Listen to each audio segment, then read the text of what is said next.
Well, I do feel a little bit further away here in that, can you get, I'm just going to do this. Come a little closer. There we go. Feels a little bit better. Well, this morning as we look into some of the lectionary readings that Terry read for us this morning, both of our gospel reading and our Old Testament reading, they have a commonality between the two of them in that they both deal with parenting. And this morning I'm not going to be talking exclusively about parenting, but it certainly does have a bit of an attachment to it as well.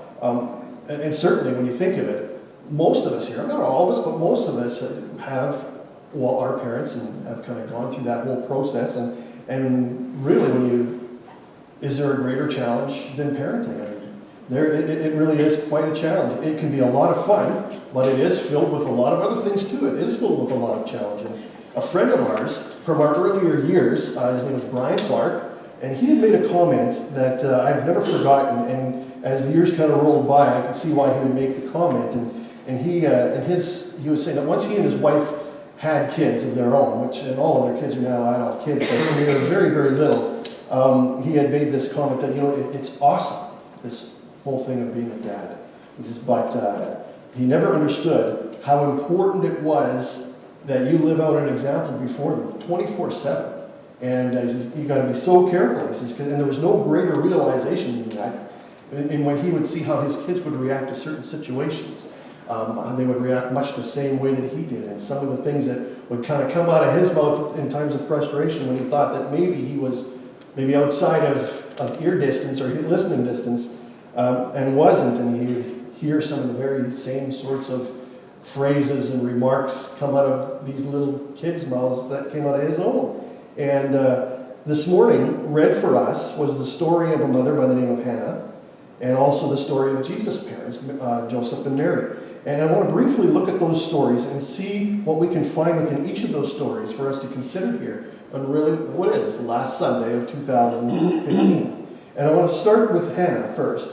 And Hannah, what we find and what we know of her, she was a very faithful and devout woman, and she was married to a man by the name of Elkanah. And she's much like Elizabeth. If you remember from our reading from last week, Elizabeth was an older woman who was thought to be barren and didn't have children until very late in her life. And Hannah, too, was experiencing the same sort of difficulty. She was unable to conceive.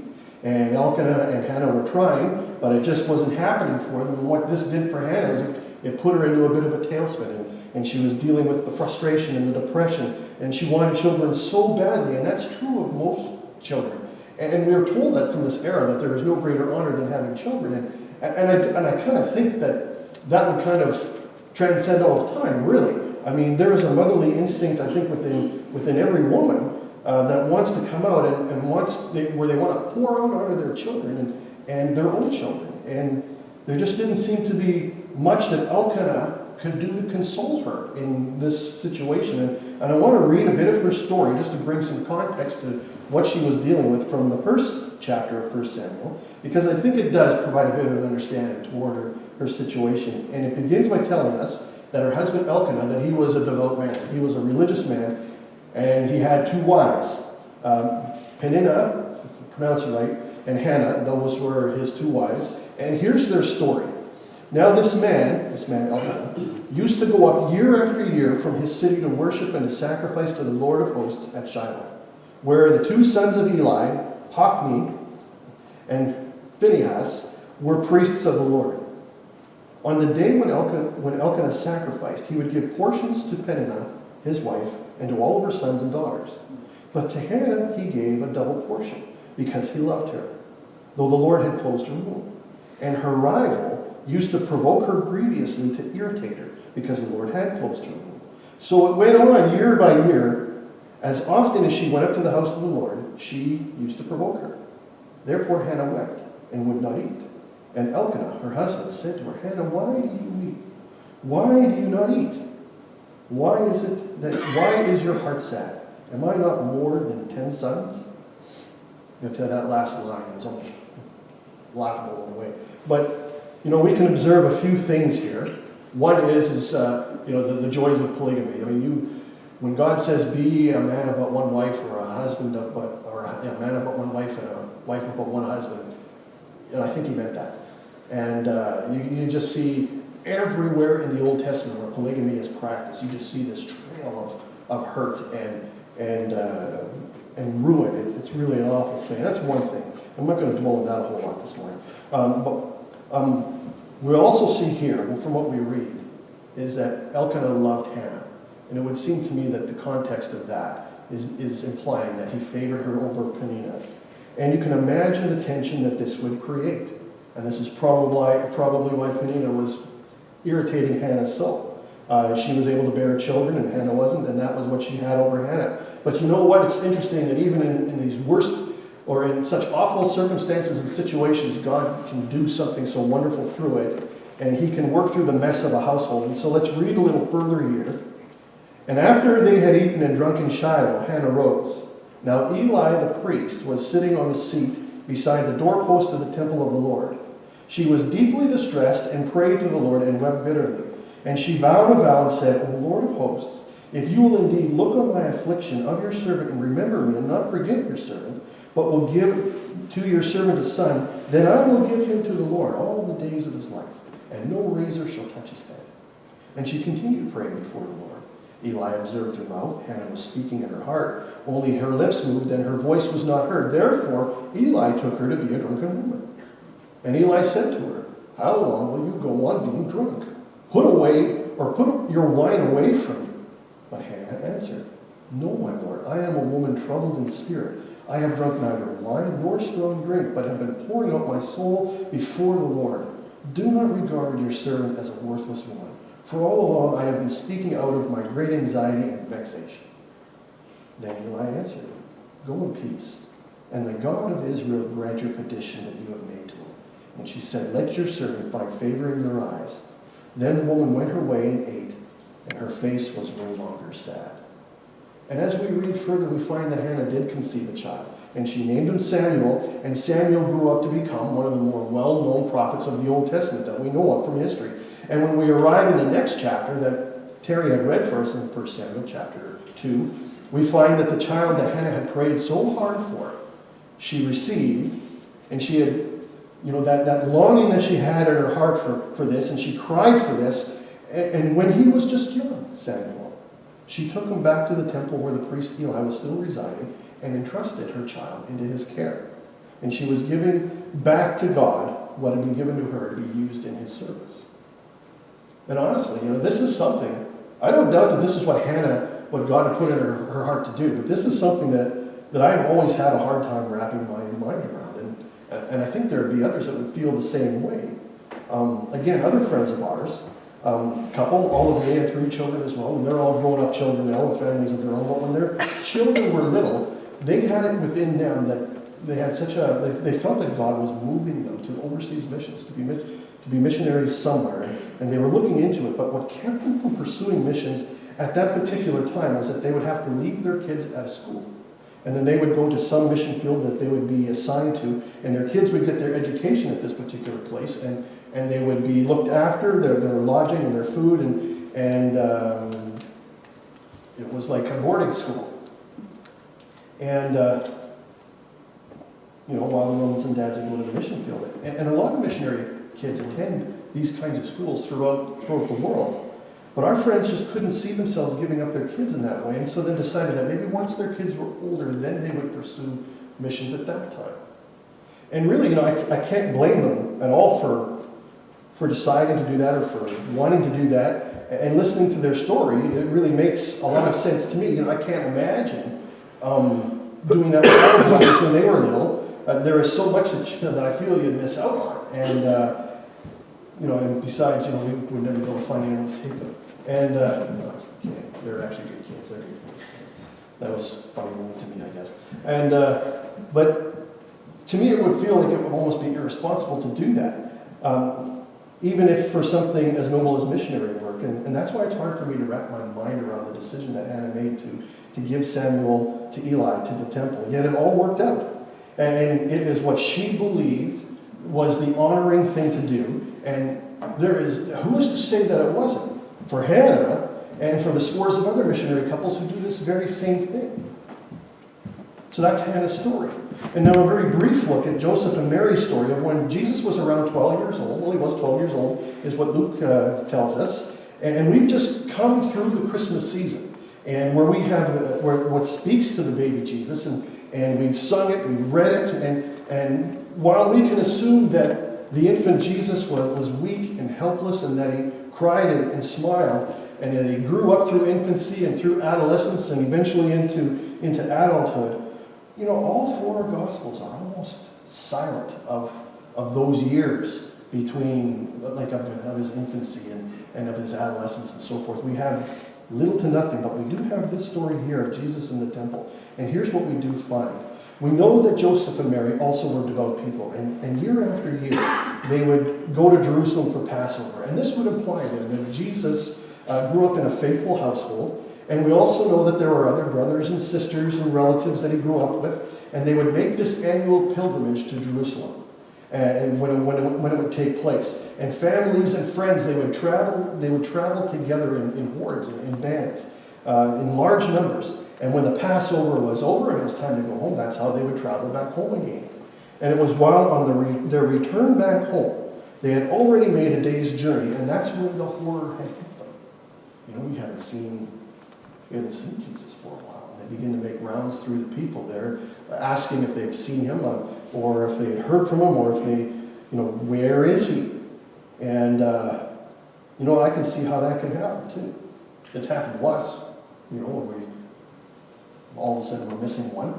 And it's when one of your, it can happen. And it can happen kind of innocently at times too, if one of your kids is a Roman.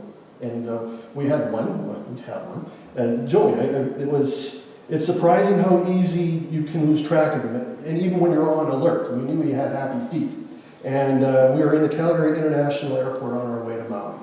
And we're waiting, and then all of a sudden we discover, okay, he's not here. And we're looking around, and we couldn't find him. And so now the whole family, we're going to Maui for a family wedding. Everybody is looking for Joey. And eventually somebody did find him, not in the terminal that we were supposed to be kind of taking off out from, but another one, still in the international airport, and he was in a bathroom stall, stripped right down to his ankles. He was younger then. And there he was. And we found him, and so we were happy for that. And then once in Maui, we lost him again. We were on one part of the island going to a place to eat, and all of a sudden, there he is, he's gone again. We found him a little quicker that time. But the point is, it can happen, and it puts such a start in your chest. And topping it off here for Joseph and Mary is that it took them 3 days to find him. 3 days. And Luke's intention of this story isn't to point out bad parenting, but he's painting a picture for us that is to create an understanding that Jesus was a most special child with a most special relationship with God. And when they did find him 3 days later, where do they find him? They find him in the temple. And there he is. He is asking questions, and he's conversing with teachers, and they're talking with one another, and it was an extraordinary conversation that they were having with one another. And so here are three parents that we read of, Hannah, Joseph, and Mary, and looking into these times of their lives, while in one frame, it's easy for us here to relate to them and being parents ourselves. But you know what? There is more to consider here that goes beyond parenthood and reaches us all, I think.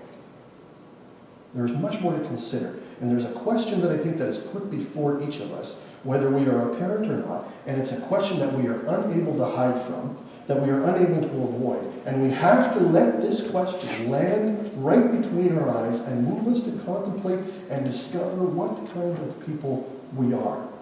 What kind of faithful people are we in our own lives with the God with whom or to whom that we declare our allegiance to? And Hannah, after years of trying to have children, finally is given a child. And then after some years pass, she gives him back to God, believing that is what she must do. How hard would that have been for her to do? It was very hard. And Joseph and Mary had a child entrusted in their care, the very Son of God. And they were aware that he was special, that he was of God. And their lives would never be anything that would be regarded as normal. And after this story, we really don't hear much of Joseph ever again. And why, I don't know if he Lots of speculation there, but we discover more of Mary as we read through the Gospels. And she knew that Jesus' time on earth would have an end. And as he grew up and he became a man and he began his ministry, it was clear that there were people who had evil intentions that they were wanting to exact out against him. She would have known that. They wanted him dead. And Mary knew that her son would likely and eventually suffer in a most excruciating way. And when that finally did happen, she was there to observe that too. This was the life that God had laid out for her, and she accepted it. Now, you know what? It isn't for everyone to give up their children as Hannah did, and it's not everyone to make sacrifices in the same way as Hannah or Joseph or Mary. But the point is this, and the question is this, is have I given my life fully to God? And this is a most serious question to ask. A most serious question to consider. Are there areas in my life, within my life, that are just simply off limits to God? Do you remember the story of the rich young ruler from Matthew chapter 19? Remember that one? We read it, it was within the last few months, I think. But this rich young ruler, or rich young man, he had come to Jesus on one fine day and he asked this question, Master, what must I do? Or Rabbi, what must I do to have eternal life? And after some discussion with Jesus, Jesus makes this remark to him, I'm paraphrasing. You have to keep the commandments. You must keep the commandments. Do not steal or commit adultery or bear false witness against other people, but honor all people, whether it is your mother or your father or anyone else. Love one another, show them love.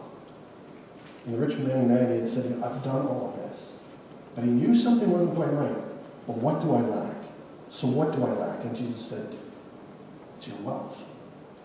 Sell all that you have and give it to the poor, and you'll have treasure in heaven. And the conversation ends right there. And the rich man, he turns around and he leaves. He's done talking. He had nothing else to say. There was no discussion on how he used his wealth, but what we can assume from that discussion is that it meant a lot to him. Did he use his wealth for good? Did he use it to feed the poor? Did he use it to clothe the naked? We're left with the understanding that his wealth and his possessions were of utmost importance to him. And while he could follow the 10 Commandments, it was his wealth that was off limits. It was his wealth that was off limits to God. God could have anything else of him, ask anything else of him, but that was an untouchable for him. So, if anything, what is off limits to God? What is off limits to God in your life? Is there anything that is being held back? Maybe for some it is finances.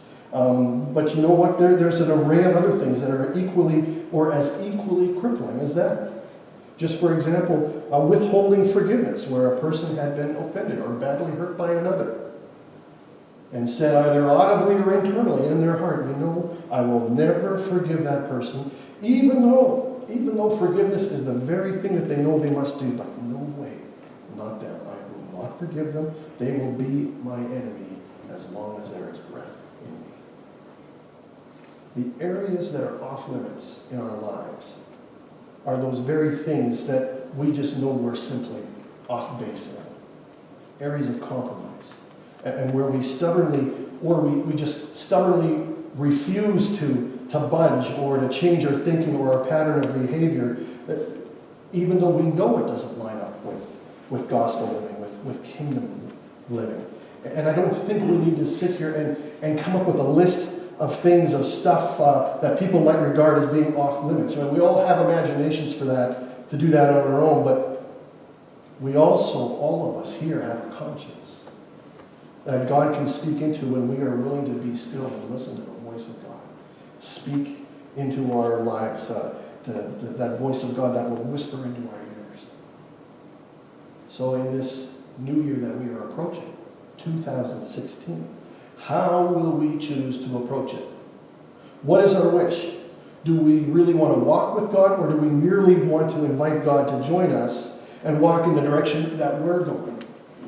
And listen, I don't want this to be confused with that our dreams or our aspirations don't matter. They do matter. But maybe sometimes they do need to be changed or altered. Maybe. What I'm saying, though, is this, is that God is not about to join us on some kind of a side trip that goes absolutely nowhere. He is all about having you and me join him in the journey of a lifetime that will take you to a life that only fulfills you. And anything in our life that is being held back, any area of compromise will only keep us from experiencing and living all of what he wants for us to be a part of. But if we know the God of the Bible, if we believe that God is good and that he can be trusted, we can give it all up and know that whatever sacrifice we make, we gain so much more from it when we choose to walk in the light of the Lord. So, let's take our first step out and let's walk in the light of the Lord. And why not? Why not today? Seems to be a pretty good New Year's resolution to me. So may our prayer be, Lord, have thine own way. Have thine own way in my heart, in my life. It is yours. Why don't we sing that as a conclusion this morning? Have thine own way.